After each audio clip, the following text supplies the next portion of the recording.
खो जाती, बूंद सागर से मिल जाती।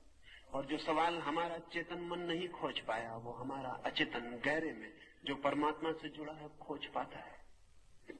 आर्किमिडीज एक सवाल हल कर रहा था, वो हल नहीं होता था, वो बड़ी मुश्किल में पड़ गया था। सम्राट ने कहा था हल करके ही लाओ। आर्किमिडीज की सारी प्रतिष्ठा हल करने पर निर्भर थी, लेकिन थक गया। रोज सम्राट का संदेश आता है कि कब तक हल करोगे। सम्राट को किसी ने एक सोने का बहुत कीमती आभूषण भेंट किया था, लेकिन सम्राट को शक था कि धोखा दिया गया और सोने में कुछ मिला है, लेकिन बिना आभूषण को मिटाए पता लगाना है कि उसमें कोई और धातु तो नहीं मिली।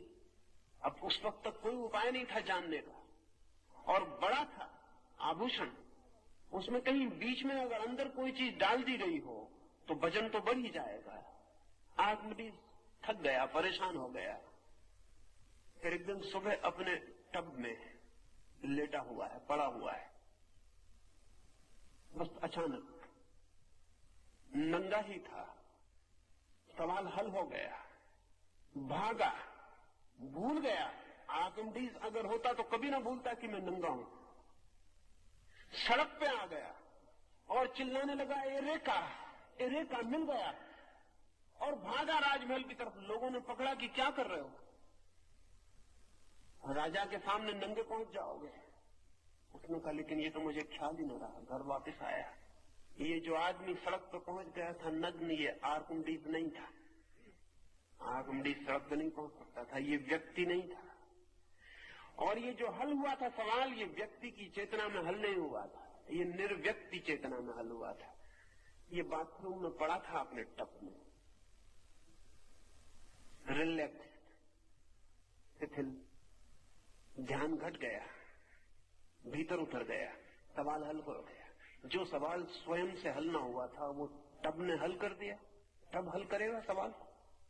जो स्वयं से हल नहीं हुआ था वो पानी में लेटने से हल हो जाएगा। पानी में लेटने से कोई बुद्धि बढ़ जाती। जो कपड़े पहने हल नहीं हुआ था वो नंगे होने से हल हो जाएगा। नहीं, कुछ और घटना घट गई। ये व्यक्ति नहीं रहा कुछ देर के लिए, अव्यक्ति हो गया। ये कुछ देर के लिए ब्रह्म के स्रोत में खो गया। अगर हम जगत के सारे बड़े वैज्ञानिकों के, आइंस्टीन के, मैक्स प्लैंक के, या एडिंगटन के, या एडिसन के, इनके अगर हम अनुभव पढ़ें तो इन सब का अनुभव यह है कि जो भी हमने जाना वो हमने नहीं जाना। निरंतर ही ऐसा हुआ है कि जब हमने जाना तब हम न थे, और जानना घटित हुआ है। यही उपनिषद के ऋषि कहते, यही वेद के ऋषि कहते, यही मोहम्मद कहते, यही जीसस कहते। अगर हम कहते हैं कि वेद अपौरुषेय है तो उसका और कोई मतलब नहीं। उसका ये मतलब नहीं कि ईश्वर उतरा और उसने किताब लिखी। ऐसे पागलपन की बातें करने की कोई जरूरत नहीं। अपौरुषेय का इतना ही मतलब है कि जिस पुरुष पर यह घटना घटी उस वक्त वो मौजूद नहीं था, उस वक्त मैं मौजूद नहीं था। जब ये घटना घटी, जब ये उपनिषद का वचन उतरा किसी पर, और जब ये मोहम्मद पर कुरान उतरी, और जब ये बाइबल के वचन जीसस पर उतरे, तो वे मौजूद नहीं थे। धर्म और विज्ञान के अनुभव भिन्न भिन्न नहीं है, हो नहीं सकते, क्योंकि अगर विज्ञान में कोई सत्य उतरता है तो उसके उतरने का भी मार्ग वही है जो धर्म में उतरता है, जो धर्म के उतरने का मार्ग।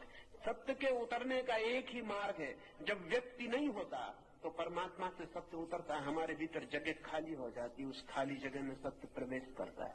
वो दुनिया में कोई भी ढंग से, चाहे कोई संगीतज्ञ, चाहे कोई चित्रकार, चाहे कोई कवि, चाहे कोई वैज्ञानिक, चाहे कोई धार्मिक, चाहे कोई मिस्टिक, दुनिया में जिन्होंने भी सत्य की कोई किरण पाई है उन्होंने तभी पाई है जब वे स्वयं नहीं थे।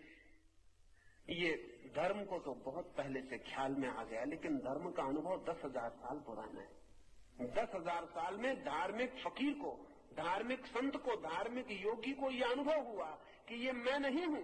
ये बड़ी मुश्किल बात है। जब पहली दफा आपके भीतर परमात्मा से कुछ आता है तब डिस्टिंक्शन करना बहुत मुश्किल होता है कि ये आपका है कि परमात्मा का है। जब पहली दफा आता है तो डमाडोल होता है मन कि मेरा ही होगा, और अहंकार की इच्छा भी होती है कि मेरा ही हो।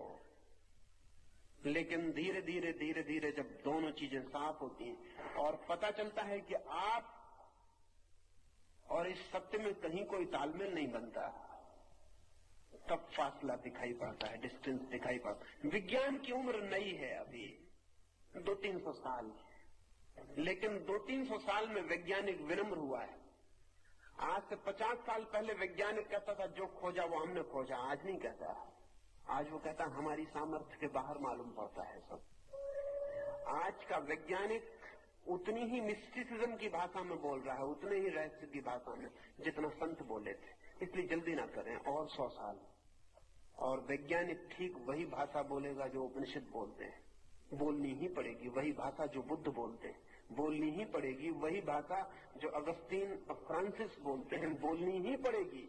बोलनी पड़ेगी इसलिए कि जितना जितना सत्य का गहरा अनुभव होगा उतना उतना व्यक्ति का अनुभव क्षीण होता है, और जितना सत्य प्रकट होता है उतना ही अहंकार लीन होता है। और एक दिन पता चलता है कि जो भी जाना गया है वो प्रसाद है, वो ग्रेस है, वो उतरा है, उसमें मैं नहीं हूं। और जो जो मैंने नहीं जाना उसकी जिम्मेवारी मेरी है, क्योंकि मैं इतना मजबूत था कि जान नहीं सकता था।